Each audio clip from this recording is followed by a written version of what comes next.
The first concept that I chose to talk about is body language, which is found on page 137. Body language is defined as the intentional or unintentional movement of various body parts that send nonverbal messages. I chose to talk about this because it is an interesting type of nonverbal communication, which includes eye contact, facial expression, gesture, posture, and touch.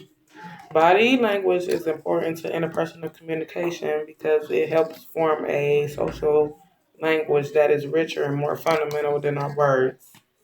An example of how this can be used in nonverbal communication is when having a conversation. Someone with their arms crossed over their chest can also demonstrate that the individual disagrees with the opinions or actions of the other individual they are having a conversation with.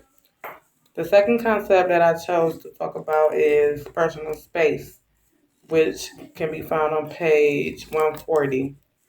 Personal space is defined as the area that surrounds a person, moves with that person, and changes with the situation, as well as movement to movement. I chose to talk about this because you should always be aware of a person's personal space to avoid making them feel uncomfortable. Personal space is important to interpersonal communication because understanding the appropriate physical distance has an influence on the interaction among individuals. An example of how this can be used in interpersonal communication is when having a conversation with a stranger. Putting your hands on their shoulder would be violating their personal space, but if it was a close friend, the gesture would be taken more lightly.